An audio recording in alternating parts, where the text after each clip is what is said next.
If the US were to go to war with China today, there's a good chance American fighters would be facing a missile disadvantage. Just a few years ago now, China fielded their PL-15, long-range radar-guided air-to-air missile with an advanced new miniaturized radar seeker and a powerful new dual-pulse rocket motor said to give this weapon a range in excess of 200 kilometers.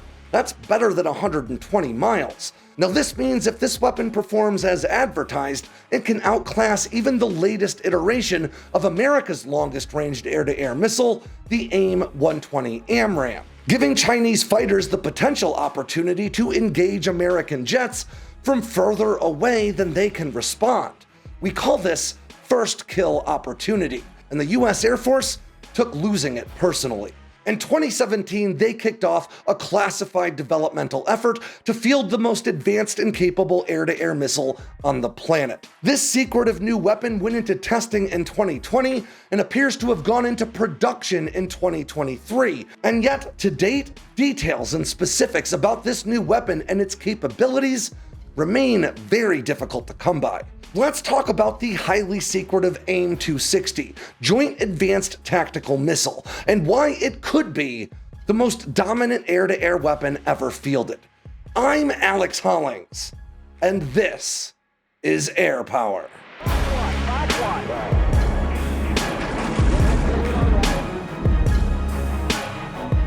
Despite what you may read in arguments on Reddit, it's always good to be a bit skeptical of the reported maximum ranges of modern air-to-air missiles.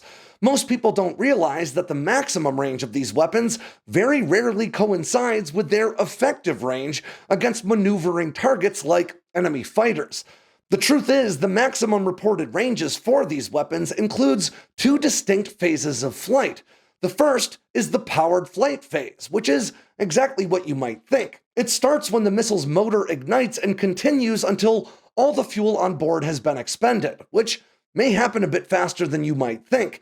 Even Europe's Meteor air-to-air missile, which flies under power for longer than most other modern weapons, expends all the fuel on board in about 60 seconds. But once all that fuel is gone, the missile moves on to its coasting phase, which is enabled by all the speed picked up by the missile while flying under power, as well as any altitude it managed to gain as well. During that coasting phase, these weapons can maneuver, but to a much lesser extent, and any change in course scrubs flight speed, which reduces its overall range. In other words, if you intend to try to hit a target at the maximum range of your radar-guided air-to-air missile, it better be a pretty sluggish one, like a tanker or an AWACS, but certainly not a fighter. Now, before I talk about any specifics at all, I want to get two disclaimers right out there up front.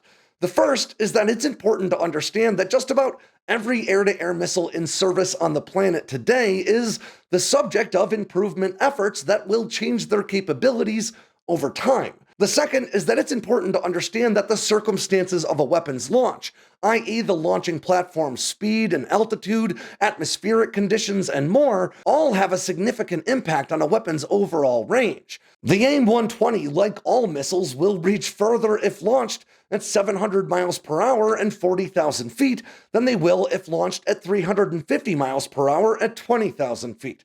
That's just how physics works. So when we talk about reported and estimated ranges, it's important to remember that we're talking in broad terms. And pilots know not to expect maximum performance when launching a weapon from suboptimal conditions. Now, with that in mind, the four longest-ranged air-to-air missiles in service today, depending on your source, are Russia's R-37M with a claimed range in excess of 300 kilometers, or about 186 miles, followed by the MBDA Meteor with a claimed range of 200 kilometers, or about 124 miles, then China's PL-15 with a claimed range of around 200 kilometers, again about 124 miles, and finally, the latest AIM-120D AMRAAM with a reported range of 160 kilometers, or just about 100 miles. But again, these are claimed maximum ranges of how far these missiles can burn and then coast into very sluggish non-maneuvering targets. And while these are the figures that get tossed around the most, what actually matters is each respective missile's no escape zone, or NEZ. Now, a missile's no escape zone is the area around a launching aircraft in which the target aircraft cannot evade the missile using maneuvering alone.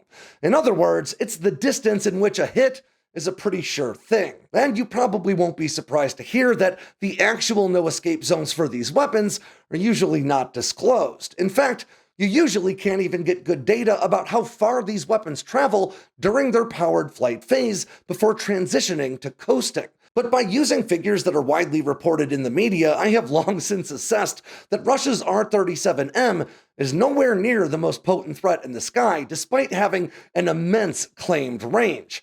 In fact, if you ask me, the deadliest missile in the air today is, hands down, the MBDA Meteor, even if it offers only 2/3 the claimed range of the R-37M. And that is very much because of the Meteor's no escape zone. You see, unlike most air-to-air missiles powered by a solid fuel rocket motor that, once ignited, just burns until it's done, the Meteor breathes air. It's powered by a ramjet that combines fuel on board with atmosphere to extend its range with a throttleable output. That allows the Meteor missile to fly under power for a reported maximum distance of some 70 miles, which means it can continue to make course corrections under power for further than other air-to-air missiles can. But even with Meteor's ability to fly under power further than its contemporaries, the International Institute for Strategic Studies still estimates its no-escape zone to be as short as just 60 kilometers, or about 37 miles.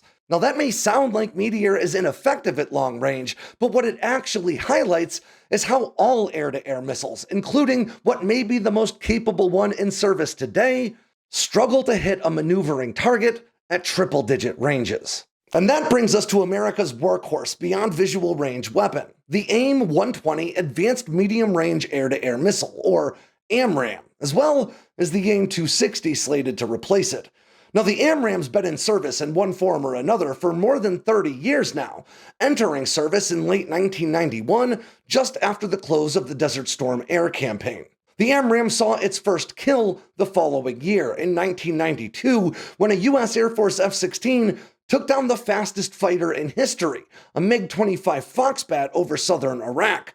Not a bad way to start. Since then, AMRAAMs have chalked up at least 16 more kills and 13 more battles, including the most recent American air-to-air victory, in which a U.S. Navy Super Hornet took down a Syrian Su-22 before it could engage partner forces on the ground. Now, there have been multiple iterations and upgrades of the AMRAAM in the years since, and today's more modern AIM-120Ds are said to have a range of between 75 and 100 miles, maybe even a bit better. Back in 2021, the US Air Force announced that an F-15C armed with an AIM-120 AMRAAM, likely an AIM-120D, scored the longest recorded air-to-air kill in history against a BQM-167 subscale target drone. Now, they didn't disclose the distance of that engagement, but it has been widely claimed online that it was in excess of 100 miles, meaning the AMRAAM definitely still has legs. But with China's PL-15 entering service with a claimed range of some 124 miles or so, the Air Force no longer feels that the AMRAAM's legs are enough. And in 2017, they secretly kicked off development on a new missile to replace the famed AMRAAM. Now, in those early stages of development, we now know that the Air Force considered a variety of potential propulsion systems, including single or multi-stage rockets and air-breathing ramjets not unlike the Meteor air-to-air missile. But we now know that because of size restraints based on this weapon being carried internally by stealth fighters, that ramjets were ruled out, at least according to statements made by Air Force Brigadier General Anthony Genetempo last year. It now appears pretty likely that the AIM-260 will be powered by a throttleable, multi-mode solid fuel rocket. Now, that'll give this weapon the ability to accelerate like a solid fuel rocket when necessary, and the Air Force has already stated that it will come with a higher top speed than the AMRAAM, which has a reported top speed of Mach 4. But more than just fast, that'll also allow the weapon to throttle back its fuel burn to fly under power for greater distances, allowing it to make course corrections under power further in its flight path to engage maneuvering targets at greater distances than ever before. before, effectively giving this weapon the acceleration of the AMRAAM at shorter distances and the extended no-escape zone of the Meteor, or likely better, at extended ones. But giving the AIM-260 the range that it needs is no walk in the park for Lockheed Martin. Because this weapon has to be carried internally by stealth fighters like the F-22 Raptor, it needs to have similar exterior dimensions to today's AIM-120s. So how do you double the range of a weapon without more space to store fuel? Well, potentially through a number of avenues, including producing more efficient motors that use highly loaded grain propellants that are already in development for other systems. And that idea is not without precedent. All the way back in 2012, Lockheed Martin was already talking about their radar-guided CUDA air-to-air missile, which would be about half the size of today's AMRAAM while offering the same or greater range. And more recently, Raytheon followed suit with similar claims about their Peregrine air-to-air missile. In other words, if these weapons can offer similar range to today's AMRAAM in half the size, then it stands to reason that a new weapon leveraging similar technology that is the same size as the AMRAAM may be able to offer twice the operational range. And recent expert assessments substantiate that possibility. It's now estimated that the AIM-260 will enter service with a range of more than 185 miles. That's better than 300 kilometers, meaning the AIM-260 will match or beat the claimed range of Russia's R-37M, all while being able to throttle back that burn and maneuver under power further along its flight course than any other in-service weapon, making it extremely dangerous, not just for sluggish targets, but for maneuvering ones as well. Now, initially it was reported that the AIM-260 would reach initial operating capability by 2022, but that year came and went, and the AIM-260 never entered service. It sure looks as though full-scale testing began in April of 2020, with at least 30 flights of full-scale aerial targets, QF-16s, we're talking remotely piloted F-16s, taking place as a part of this program that year alone. But whatever prevented the AIM-260 from entering service in 2022 does appear to have been cleared up. Early last year, in 2023, Air Force Secretary Frank Kendall announced that not only did he expect production to begin shortly, but he wanted to allocate more resources toward ramping up production volume on this weapon. That's not the sort of thing you do when a weapon is failing to meet expectations. In fact, Air Force officials have even claimed that the weapon is so effective that once it enters service, they could reduce the number of operational F-22s in service without reducing America's air superiority capabilities, just thanks to keeping these weapons on board the Raptors that stick around. So the AIM-260 entering service may really be right around the corner. In fact, in some very limited circumstances, it may already be in service today. After all, it has been widely reported that a small number of F-15s flew into Desert Storm carrying AIM-120s. And it wouldn't be a tremendous shock if we learned that a small number of F-22s are carrying AIM-260s today. In fact, just a few years ago, the Air Force spent $6.5 million on a Joint Advanced Tactical Missile Storage Facility on Hill Air Force Base in Utah, just to store these weapons in a highly classified and secretive setting to prevent any ogling eyes from getting a peek at them while they're in testing and whatever else. And there is at least one more credible rumor associated with the AIM-260 that I think is worth addressing, and that's the possibility that this weapon will come with a multi-mode seeker. You see, today's air-to-air missiles usually come with one of two types of guidance systems, either an infrared or heat-seeking guidance system, or a radar seeker. In fact, today's most advanced radar-guided weapons actually carry a miniature active electronically scanned array radar right in their nose. But it looks as though Lockheed Martin actually intends to stuff both of those forms of advanced guidance systems into this one missile, giving it the ability to detect and track targets using its onboard radar seeker at long range, as well as the ability to track those targets using their heat signatures as well, which could be incredibly useful when engaging stealth aircraft at long range, which may not always produce a sufficient radar return to guide the weapon in. And depending on how advanced the hardware is inside this weapon, it may even be able to fuse those two disparate data sets into a single battlefield perspective, allowing it to pull data from both radar and infrared seekers to make sure that it stays locked onto the aircraft regardless of what types of countermeasures that aircraft may employ. Now, not all that long ago, the Air Force said that they expect AIM-260 production to eclipse that of the AMRAAM by 2026, but I'm not sure if they mean standard AMRAAM production figures, which usually floats at between 500 to 800 missiles a year,